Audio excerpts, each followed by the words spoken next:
What's up, guys? Today we're going to be taking a look at the Elastos web wallet, what makes it tick, and whether or not it's actually open source. Let's go.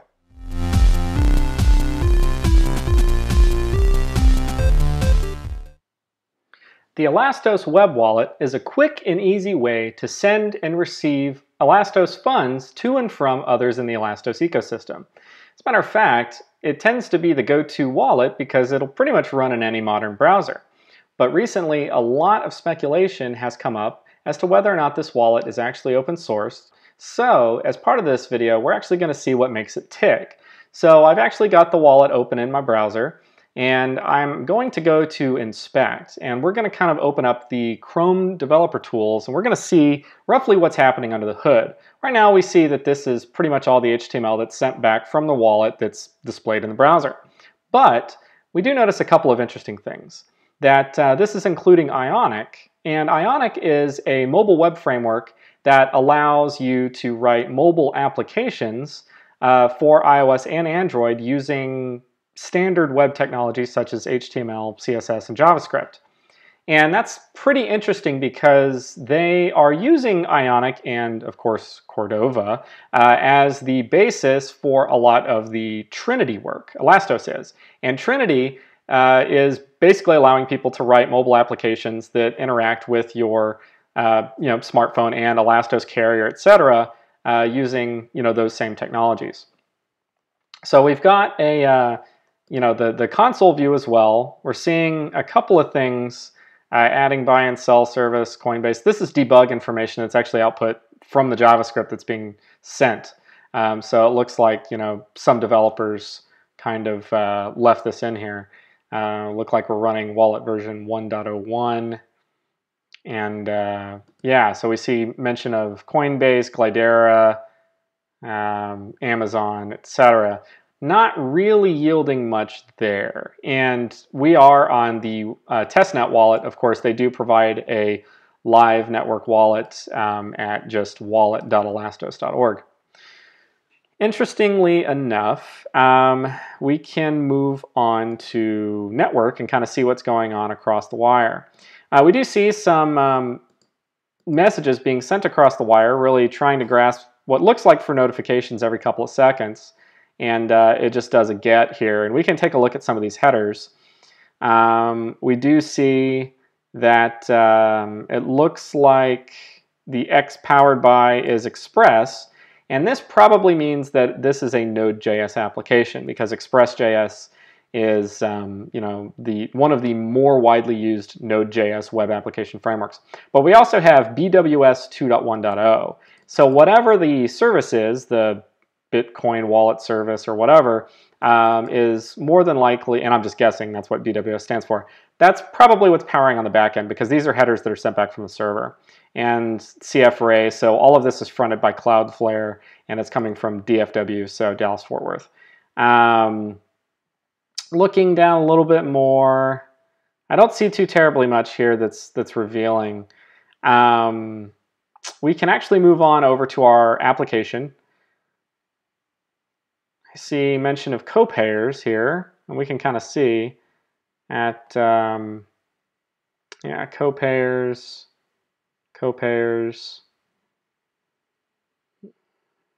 Our coin is ELA, so these are the basic JavaScript constructs that are stored. Okay, so one of the things that we can do is we can refresh this and see what comes across the wire. And no surprise, a lot of HTML files come over the wire because with this being an Ionic application, it makes sense because they preload all the HTML files. That way when you click a link to change pages, it will actually change pages without refreshing the page. So if we go to the activity pane, you see all the template code. So this is very standard HTML, CSS, and JavaScript.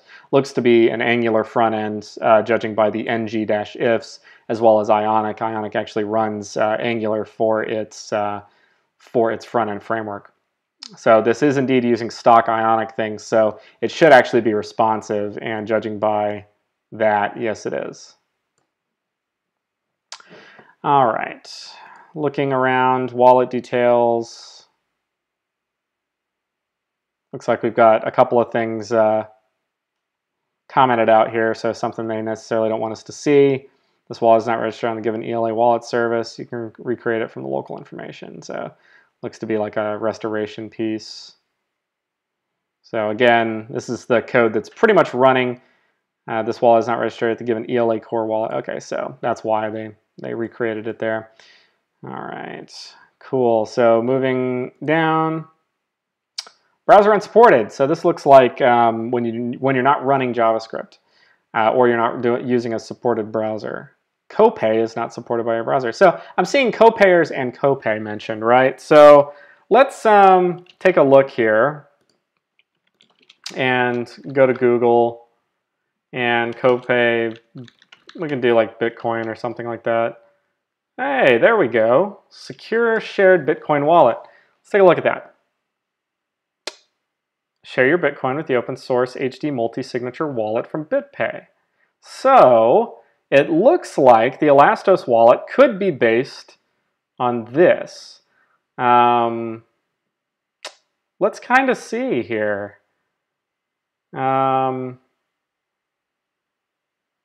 Looks like it's available on GitHub. And I really don't care about any of the releases right now. However, that screen, those screens do look rather familiar. Let's see, Copay. All right. So Copay is a secure Bitcoin wallet platform for both desktop and mobile. Uses secure Bitcore wallet service. So that's where the BWS comes from. So I think that we found what it's based on. So you see this BWS mention right here. All right. So we can actually download this and we can actually run it on our local device. So let's go ahead and do that. Let's go ahead and see if we can get this running on our local MacBook and see how similar it looks.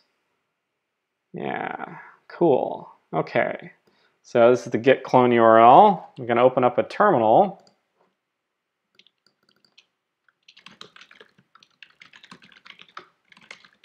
We're just going to make a directory called Copay. We're going to git clone that.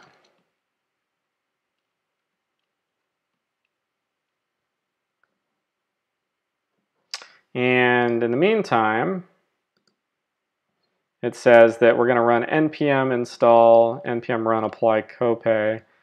So we're actually going to see if we can get this running. All right.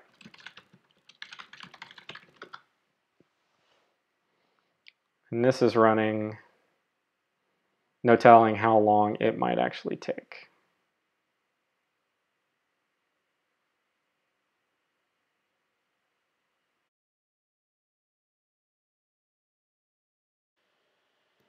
All right, npm install completed. So the next command was actually npm run apply Copay. So we're just going to go ahead and do that.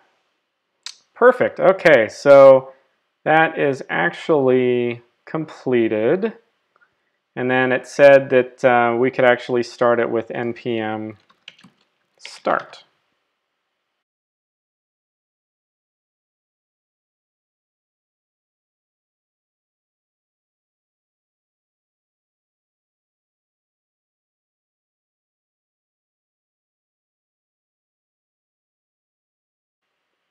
All right, so now it's spinning up on my local machine.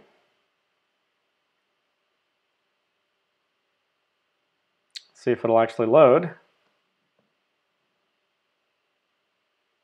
Hey, look at that. Perfect. All right, I think I have some cached session information here because I want to show you something else. We're going to run an incognito window there.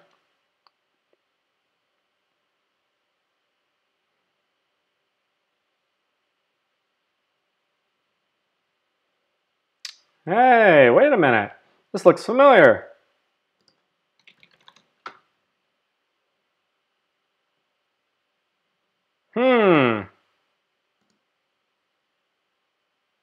Okay, we're going to do a little side by side here.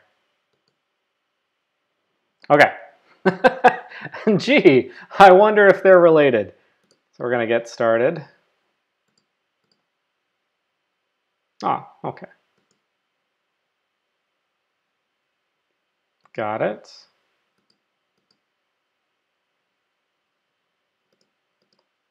Hey, look at that.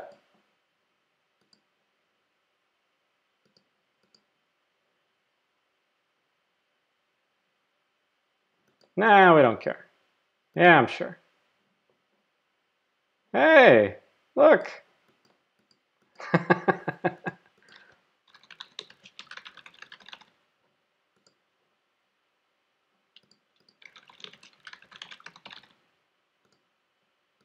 Nope.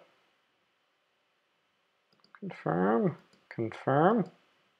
All right, yeah, I would say that, oh yeah, and there's not even an option to do it later in the other one. So, backup wallet. Yeah, I'll do it later. Yeah, let's go ahead. Yep. I would say that we have a match here. So, for those of you wondering, no, I think Elastos is using pretty much standard Copay integration, just customized. So there you have it. Elastos Wallet is actually powered by Copay, and that's actually a project by BitPay. Now you might be asking yourself, is what Elastos is doing legal? So can they just take that wallet and copy it and do what they're doing? And it is absolutely legal. As a matter of fact, Copay is based under the very permissive MIT license, which basically says that you can kind of do whatever you want with the software. And so Elastos is actually doing a smart thing by saying, okay, we're not going to reinvent the wheel. We have this wallet that's user experience is very nice, very fluid, and we've got a bunch of people looking after security updates and things like that. Again, it's used by a very reputable BitPay. And what we're going to do is we're actually going to fork that, and we're going to make modifications for it to work with ELA and work with our backend service, but it's using the BWS API on the backend. So it's all pretty standard stuff. They've made some modifications to add the ERC20 airdrop address. Obviously, some of the wizard steps are different, as you just saw, but in reality, otherwise it's pretty stock. And again, you've got 14,000, almost 15,000 commits in this repository, which means that people are actively developing on it, which means that the Elastos community automatically benefits when this wallet is actually updated. And you've got 323 people watching the repository, you've got 2,400 stars on GitHub, and you have 1,180 forks of this repository on GitHub, which means that there are almost 1,200 other variants of this wallet. So a lot of people are actually using this wallet as their base. So I actually applaud this because, again, when you start reinventing the wheel from a technical perspective, you introduce a lot of technical risk. And oftentimes that risk is evidenced through security breaches, wallet compromises, and things like that. Now, do I hope that Elastos will open source this wallet code? Absolutely yes. I hope they do. And I've asked this question to the core development team, and hopefully they will be open sourcing this as Elastos adoption continues to grow, and I know that that will ease a lot of fears. However, I have looked at the packets going across the wire. I don't really see anything nefarious happening. It does seem that they are using just a fairly standard Copay wallet. So hopefully that eases some of your fears. I know I've been asked a couple of times, and I know it's actually been asked on Reddit a bunch of times, about the origins of the wallet, what's going on under the hood, what it's running, is it open source, when will it be open source? And again, hopefully this eases some of your fears, and I'll see you on the next video.